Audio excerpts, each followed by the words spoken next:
2.6 आधुनिक काल गद्य खंड आचार्य रामचंद्र शुक्ल कृत हिंदी साहित्य का इतिहास से प्रकरण 1 सामान्य परिचय गद्य का विकास प्रकरण में आधुनिक काल से पहले के गद्य पर शुक्ल जी द्वारा विचार किया गया है। पूर्वाधुनिक गद्य के मुख्यतः दो रूप मिलते थे, ब्रजभाषा गद्य एवं खड़ी बोली का गद्य। खड़ी बोली गद्य का विवेचन करने के क्रम में खड़ी बोली के विकास पर विचार करते हुए उन्होंने अंग्रेजों की शिक्षा नीति एवं शिक्षा की भाषा, अदालत की भाषा, पत्रकारिता और हिंदी उर्दू विवाद को प्रस्तुत किया है। आधुनिक काल तक साहित्य की मुख्य भाषा ब्रजभाषा रही थी, तो ऐसे में गद्य की पुरानी रचनाओं का ब्रजभाषा में होना स्वाभाविक ही था। गद्य की रचनाएं संख्या में कम ही रही थी।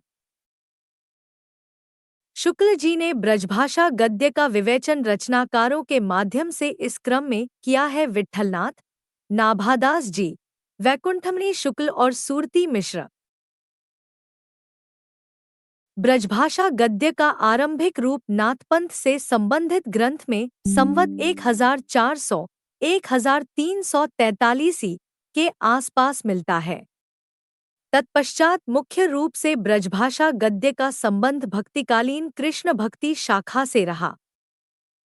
कृष्ण भक्ति शाखा से जुड़े गद्य ग्रंथ।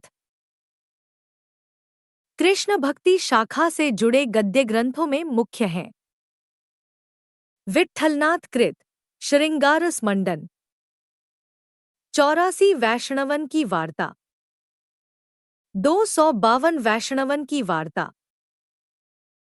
प्रथम पुस्तक के संदर्भ में आचार्य शुक्ल ने सिर्फ इतना लिखा कि यह गद्य अप्रामार्जित और अव्यवस्थित है। वल्लभ संप्रदाय में प्रचलित वार्ताओं में वैष्णव भक्तों की महिमा प्रकट करने वाली कथाएं लिखी गई हैं। इन वार्ताओं की कथाएं बोलचाल की ब्रजभाषा में लिखी गई हैं, जिसमें कहीं कहीं बहुत प्रचलित अरबी और फारसी शब्द भी निःसंकोच रखे गए हैं। साहित्यिक निपुणता या चमत्कार की दृष्टि से ये कथाएं नहीं लिखी गई हैं। दोनों वार्ता ग्रंथों के रचयिता के तौर पर गोकुलनाथ का नाम प्रख्यात है, किंतु शुक्ल जी 84 वैष्णवन की वार्ता को उनके किसी शिष्य की तथा 252 वैष्णवन की वार्ता को औरंगजेब के समय की रचना मानते हैं। उपर्युक्त वैष्णवन वार्ताओं में उसका ब्रजभाषा गद्य का जैसा परिष्कृत और सुव्यवस्थित रूप दिखाई पड़ा, वैसा आगे चलकर नहीं। काव्यों की टीकाओं आदि में जो थोड़ा बहुत गद्य देखने में आता था, वह बहुत ही अव्यवस्थित और अशक्त था। इस प्रकार की ब्रजभाषा गद्य की कुछ पुस्तकें इधर-उधर पाई जाती हैं, जिनमें गद्य का कोई विकास प्रकट नहीं होता। साहित्य की रचना पद्य में ही होती रही।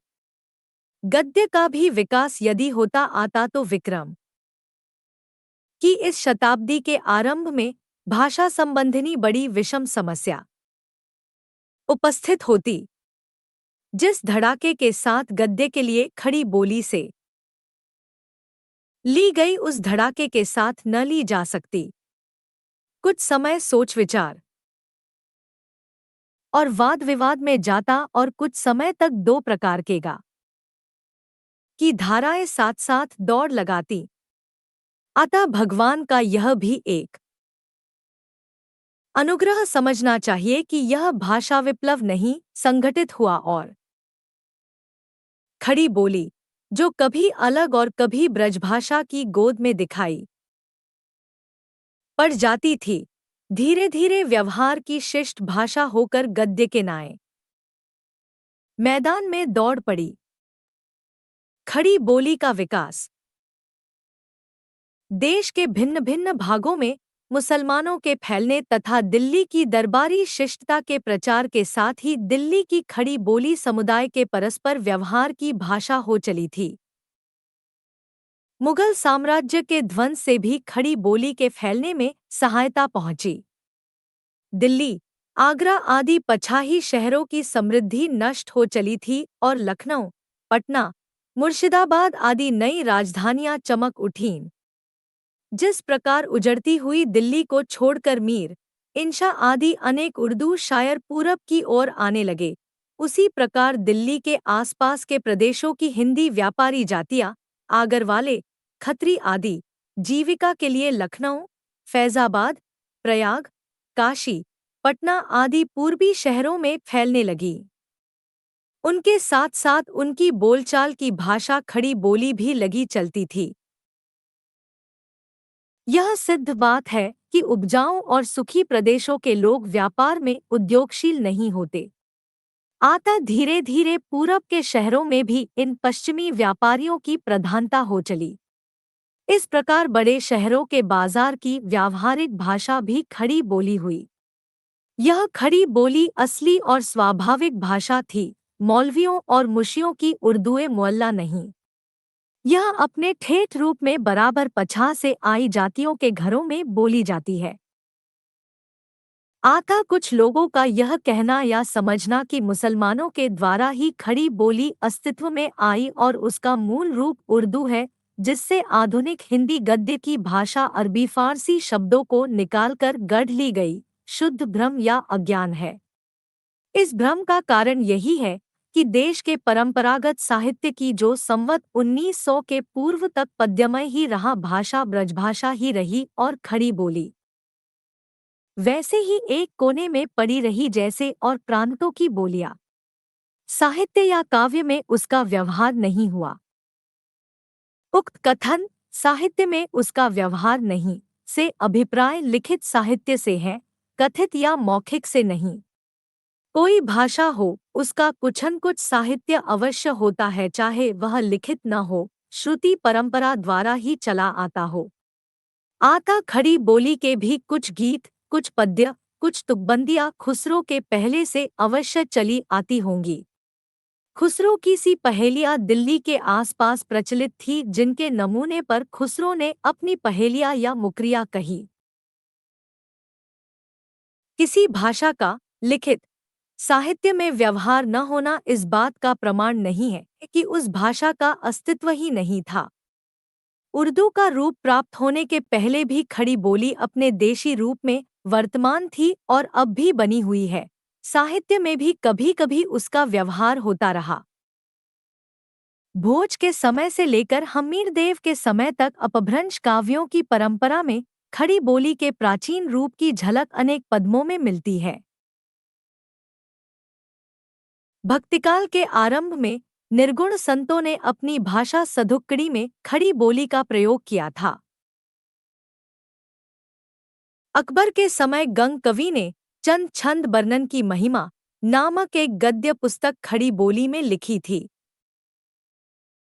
चंद छंद वर्णन की महिमा से लगता है कि अकबर और जहांगीर के समय में ही खड़ी बोली भिन्न भिन्न प्रदेशों में शिष्ट समाज के व्यवहार की भाषा हो चली थी।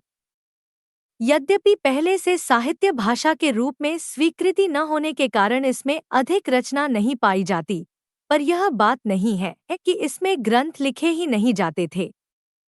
दिल्ली राजधानी होने के कारण जब से शिष्ट समाज के बीच इसका व्यवहार बढ़ा, तभी से इधर-उधर कुछ पुस्तकें इस भाषा के गद्य में लिखी जाने लगी। इसके खड़ी बोली के परिमार्जित गद्य की प्रथम पुस्तक भाषा योगवाशिष्ठ और राम प्रसाद निरंजनी प्रथम प्रौढ़ गद्य लेखक हैं। जब अंग्रेजों की ओर से पुस्तकें लिखने की व्यवस्था हुई, उसके 2-1 वर्ष पहले ही मुंशी सदासुख की ज्ञानोपदेश वाली पुस्तक और इंशा की रानी केतकी की कहानी लिखी जा चुकी थी। अतः यह कहना कि अंग्रेजों की प्रेरणा से ही हिंदी खड़ी बोली गद्य का प्रादुर्भाव हुआ, ठीक नहीं है। जिस समय दिल्ली के उजड़ने के कारण उधर के हिंदू व्यापारी तथा अन्य वर्ग के लोग जीविका के लिए देश के भिन्न भिन्न भागों में फैल गए और खड़ी बोली अपने स्वाभाविक देशी रूप में शिष्टों की बोलचाल की भाषा हो गई, उसी समय में लोगों का ध्यान उसमें गद्य लिखने की ओर गया। तब तक हिंदी और उर्दू दोनों का साहित्य पद्यमय ही था। हिंदी कविता में परंपरागत काव्य भाषा ब्रजभाषा का व्यवहार चला आता था और उर्दू कविता में खड़ी बोली के अरबी फारसी मिश्रित रूप का। जब खड़ी बोली अपने असली रूप में भी चारों ओर फैल गई तब उसकी व्यापकता और भी बढ़ गई और हिंदी गद्य के लिए उसके ग्रहण में सफलता की संभावना दिखाई पड़ी। खड़ी बोली गद्य को एक साथ आगे बढ़ाने वाले चार महानुभाव हुए हैं: मुंशी सदा सुखलाल, नियाज, सैयद इंशाअल्लाह खां, लल्लूलाल और सदल मिश्र। ये चारों लेखक संवत 1860, 1803 के आसपास हुए। इनके संबंध में आचार्य शुक्ल के मत अगले अध्याय में एक तालिका में दिए गए हैं। ईसाई धर्म प्रचारक। 19वीं सदी में आरंभ से ही ईसाई धर्म प्रचारकों की गतिविधियां हिंदुस्तान में बढ़ने लगी थी। अपने धर्म प्रचार हेतु पुस्तकों आदि की रचना के कारण इनका संबंध हिंदी साहित्य से भी रहा। 1803 के आसपास गद्य के प्रवर्तन का लाभ ईसाई धर्म प्रचारकों ने उठाया। उन्होंने अपने मत के प्रचार के लिए बाइबल के अनुवाद आदि के साथ अन्य गद्य पुस्तकों की रचना की। इनकी भाषा के संबंध में आचार्य शुक्ल ने दो मत दिए। इन अनुवादकों ने सदासुख और लल्लूलाल की विशुद्ध भाषा को ही आदर्श माना, उर्दूपन को बिल्कुल दूर रखा। इससे यही सूचित होता है कि फारसी अरबी मिली भाषा से साधारण जनता का लगाव नहीं था, जिसके बीच मत का प्रचार करना था।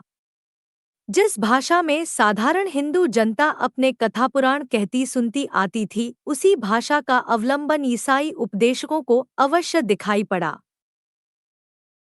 ईसाइयों ने अपनी धर्म पुस्तक के अनुवाद की भाषा में फारसी और अरबी के शब्द जहां तक हो सका है नहीं लिए हैं और ठेठ ग्रामीण शब्द तक बेधड़क रखे गए हैं। उनकी भाषा सदासुख और लल्लूलाल के ही नमूने पर चली है। उसमें जो कुछ विलक्षणता सी दिखाई पड़ती है वह मूल विदेशी भाषा की वाक्य रचना और शैली के कारण। अंग्रेजी की शिक्षा के लिए खुले स्कूल कॉलेजों में अंग्रेजी के साथ हिंदी, उर्दू की पढ़ाई भी चलती थी। अतः शिक्षा संबंधी पुस्तकें तैयार करने में भी इनका योगदान रहा। सारांश यह कि हिंदी गद्य के प्रसार में ईसाइयों का बहुत योग रहा है। शिक्षा संबंधिनी पुस्तकें तो पहले पहल उन्होंने तैयार की। इन बातों के लिए हिंदी प्रेमी उनके सदा कृतज्ञ रहेंगे। हिंदी उर्दू विवाद। हिंदी उर्दू विवाद तब तक तूल पकड़ने लगा था। आधुनिक काल के आरंभ में शिष्ट समाज में दो तरह की भाषा प्रचलित थी, एक तो खड़ी बोली का सामान्य देशी रूप, दूसरा वह दरबारी रूप जो मुसलमानों ने उसे दिया था और उर्दू कहलाने लगा था। आचार्य शुक्ल उर्दू को खड़ी बोली का ही एक रूप मानते थे। उन्होंने लिखा, औरंगजेब के समय से फारसी मिश्रित खड़ी बोली या रेखता में शायरी भी शुरू हो गई और उसका प्रचार फारसी पढ़े लिखे लोगों में बराबर बढ़ता गया। इस प्रकार खड़ी बोली को लेकर उर्दू साहित्य खड़ा हुआ, जिसमें आगे चलकर विदेशी भाषा के शब्दों का मेल भी बराबर बढ़ता गया और जिसका आदर्श भी विदेशी होता गया। देश में अंग्रेजी राज स्थापित होने के बाद जब शिक्षा नीति बनाने का प्रश्न उठा तो देशी भाषा पढ़कर भी कोई शिक्षित हो सकता है, यह विचार उस समय तक लोगों को न था। अंग्रेजी के सिवाय यदि किसी भाषा पर ध्यान जाता तो संस्कृत या अरबी पर। फिर मैकाले ने अंग्रेजी भाषा की शिक्षा का इतने जोरों के साथ समर्थन किया और पूर्वी साहित्य के प्रति ऐसी उपेक्षा प्रकट की कि अंत में संवत 1892 मार्च 7 सन 1835 में कंपनी की सरकार ने अंग्रेजी शिक्षा के प्रचार का प्रस्ताव पास कर दिया और धीरे धीरे अंग्रेजी के स्कूल खुलने लगे। अब ध्यान अदालत की भाषा की ओर गया जो मुगलों के समय से ही फारसी चली आ रही थी। संवत 1893 सन 1836 में इसे देश की प्रचलित भाषाओं से बदलने का आदेश दिया गया। किंतु मुसलमानों की ओर से इस बात का घोर प्रयत्न हुआ कि दफ्तरों में हिंदी रहने न पाए, उर्दू चलाई जाए। उनका चक्र बराबर चलता रहा, यहाँ तक कि एक वर्ष बाद ही अर्थात संवत 1894 सन 1837 में उर्दू हमारे प्रांत के सब दफ्तरों की भाषा कर दी गई। इससे जीविका और मान मर्यादा की दृष्टि से उर्दू सीखना आवश्यक हो गया। देश भाषा के नाम पर लड़कों को उर्दू ही सिखाई जाने लगी। उर्दू पढ़े लिखे लोग ही शिक्षित कहलाने लगे। इसी समय हिंदी की काव्य परंपरा यद्यपि राजदरबारों के आश्रय में चली चलती थी, पर उसके पढ़ने वालों की संख्या भी घटती जा रही थी। नवशिक्षित लोगों का लगाव उसके साथ कम होता जा रहा था। ऐसे प्रतिकूल समय में साधारण जनता के साथ उर्दू पढ़े लिखे लोगों की जो भी थोड़ी बहुत दृष्टि अपने पुराने साहित्य की बनी हुई थी, वह धर्माभाव से। इस बीच हिंदी के हितैषी राजा शिवप्रसाद सिंह ने इधर-उधर दूसरी भाषाओं में पत्र निकलते देख संवत 1902 में बनारस अखबार निकाला। पर अखबार पढ़ने वाले पहले पहल नवशिक्षितों में मिल सकते थे, जिनकी लिखने पढ़ने की भाषा उर्दू ही हो रही थी। अतः इस पत्र की भाषा भी उर्दू ही रखी गई, यद्यपि अक्षर देवनागरी के थे। सुधरी हुई भाषा, जो वास्तव में हिंदी थी, को लेकर काशी से ही सुधाकर पत्र संवत 1907 में निकला, किंतु जल्द ही बंद हो गया। अदालती भाषा उर्दू बनाई जाने पर भी विक्रम की 20वीं शताब्दी के आरंभ के पहले से ही हिंदी खड़ी बोली गद्य की परंपरा हिंदी साहित्य में अच्छी तरह चल पड़ी। उसमें पुस्तकें छपने लगी, अखबार निकलने लगे। पद्म की भाषा ब्रजभाषा ही बनी रही। अब अंग्रेज सरकार का ध्यान देशी भाषाओं की शिक्षा की ओर गया और उसकी व्यवस्था की बात सोची जाने लगी। हिंदी को अदालतों से निकलवाने में मुसलमानों को सफलता हो चुकी थी। अब वे इस प्रयत्न में लगे कि हिंदी को शिक्षाक्रम में भी स्थान न मिले, उसकी पढ़ाई का भी प्रबंध न होने पाए। अतः सर्वसाधारण की शिक्षा के लिए जब जगह मदरसे खुलने की बात उठी और सरकार यह विचारने लगी कि हिंदी का पढ़ना सब विद्यार्थियों के लिए आवश्यक रखा जाए, तब प्रभावशाली मुसलमानों की ओर से गहरा विरोध खड़ा किया गया। यहाँ तक कि तंग आकर सरकार को अपना विचार छोड़ना पड़ा। हिंदी के विरोध की यह चेष्टा बराबर बढ़ती गई। संवत 1991 के पीछे जब शिक्षा का पक्का प्रबंध होने लगा, तब यहाँ तक कोशिश की गई कि वर्नाक्यूलर स्कूलों में हिंदी की शिक्षा जारी ही न होने पाए। विरोध के नेता थे सर सैयद अहमद साहब, जिनका अंग्रेजों के बीच बड़ा मान था। वे हिंदी को एक गंवारी बोली बताकर अंग्रेजों को उर्दू की ओर झुकाने की लगातार चेष्टा करते आ रहे थे। इस प्रांत के हिंदुओं में राजा शिवप्रसाद अंग्रेजों के उसी ढंग के कृपा पात्र थे जिस ढंग से सर सैयद अहमद खां। अतः हिंदी की रक्षा के लिए उन्हें खड़ा होना पड़ा और वे बराबर इस संबंध में यत्नशील रहे। इसमें हिंदी उर्दू का झगड़ा 20 वर्ष तक भारतेंदु के समय तक चलता रहा। गारसा दत्तासी ने भी फ्रांस में बैठे बैठे इस झगड़े में योग किया। ये अरबी फारसी के अभ्यासी और हिंदुस्तानी या उर्दू के अध्यापक थे। उस समय के अधिकांश और यूरोपियनों के समान उनका भी मजहबी संस्कार प्रबल था।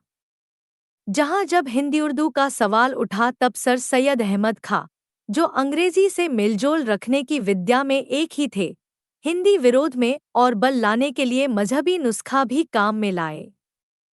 अंग्रेजों को सुझाया गया कि हिंदी हिंदुओं को जबान है जो बुतपरस्त हैं, और उर्दू मुसलमानों की जिनके साथ अंग्रेजों का मजहबी रिश्ता है, दोनों सामी या पैगंबरी मत के मानने वाले हैं।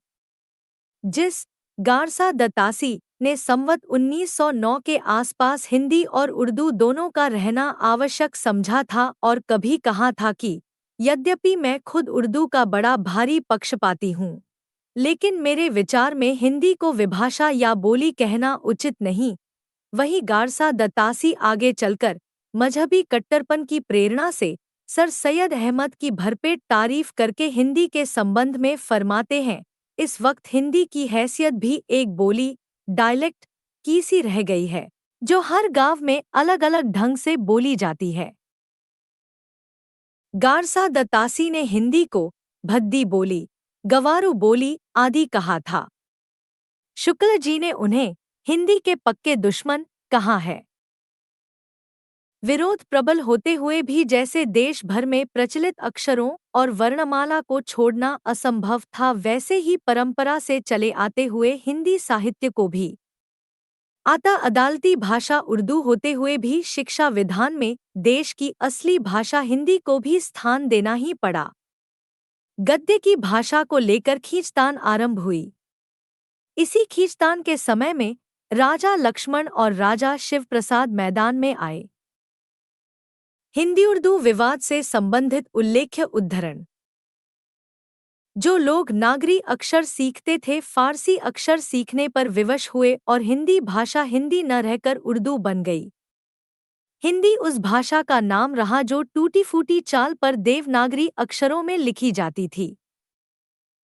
बाबू बाल मुकुंद गुप्त।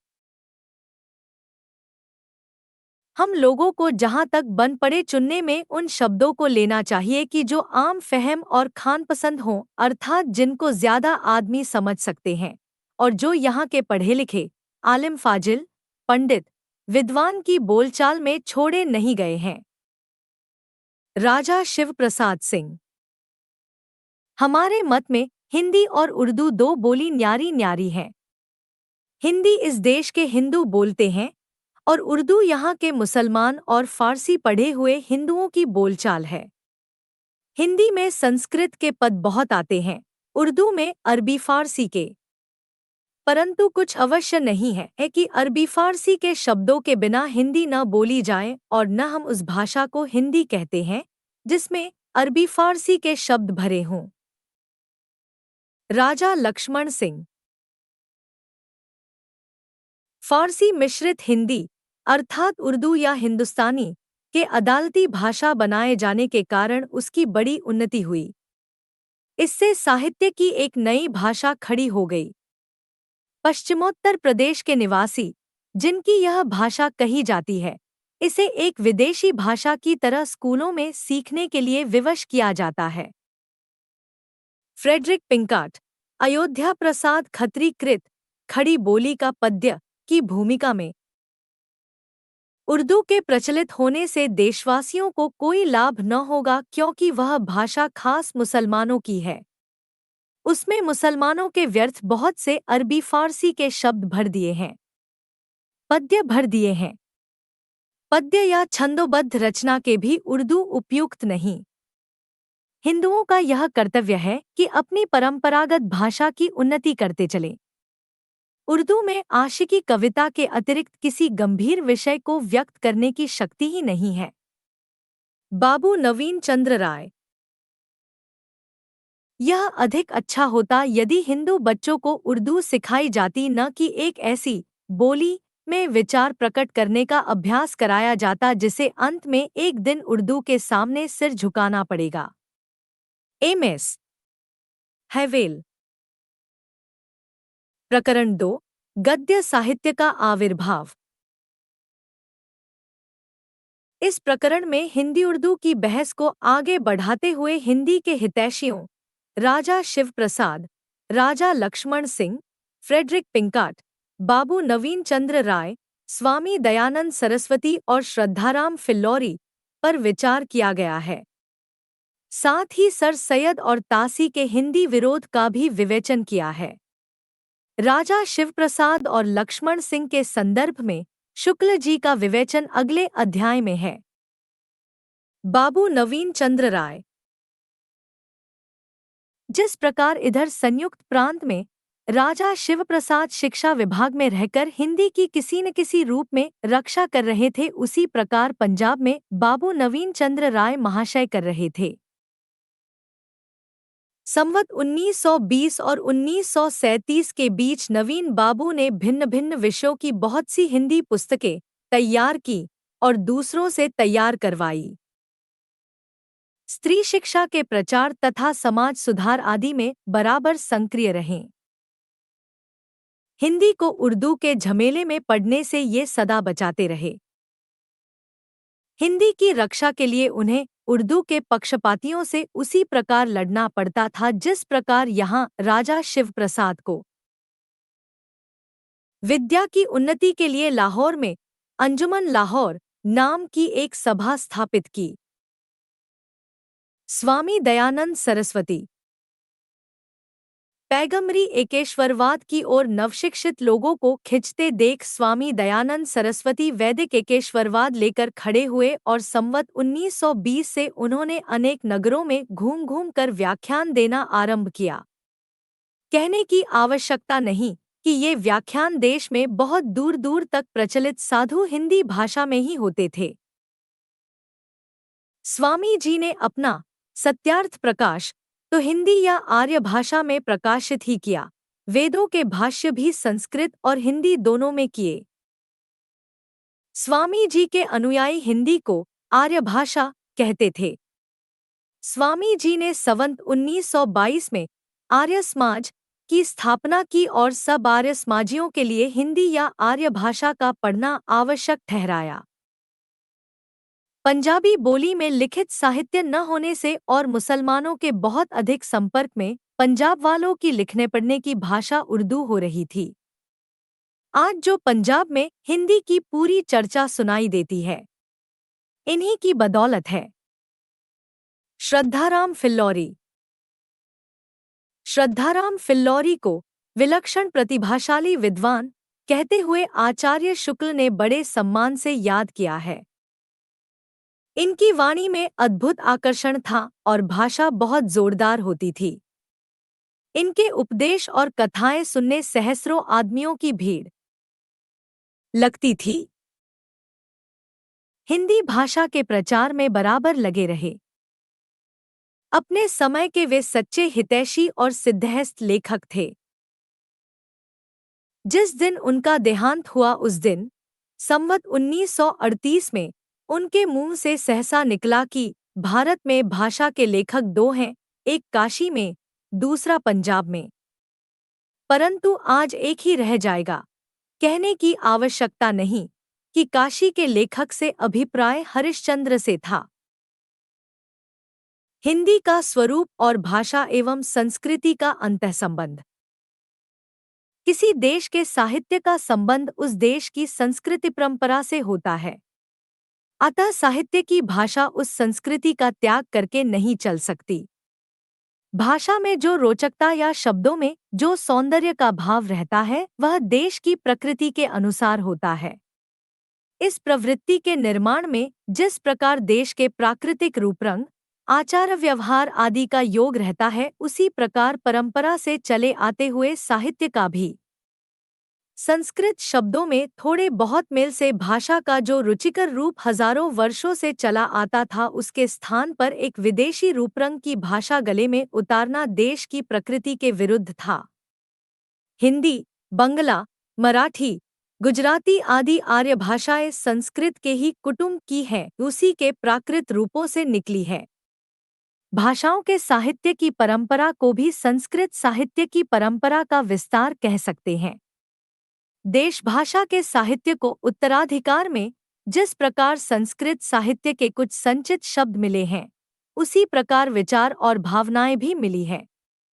विचार और वाणी की इस धारा से हिंदी अपने को विच्छिन्न कैसे कर सकती थी?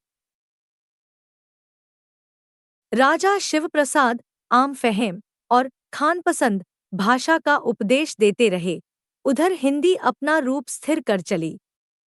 इस बात में धार्मिक और सामाजिक आंदोलनों ने भी बहुत कुछ सहायता पहुंचाई। सारी भारतीय भाषाओं का साहित्य चिरकाल से संस्कृत की परिचित और भावपूर्ण पदावली का आश्रय लेता चला आ रहा था। अतः गद्य के नवीन विकास में उस पदावली का त्याग और किसी विदेशी पदावली का सहसा ग्रहण कैसे हो सकता था? आधुनिक गद्य साहित्य परंपरा का प्रवर्तन। प्रथम उत्थान संवत 1925 से 1950। प्रकरण 1 सामान्य परिचय। इस प्रकरण में आधुनिक हिंदी गद्य साहित्य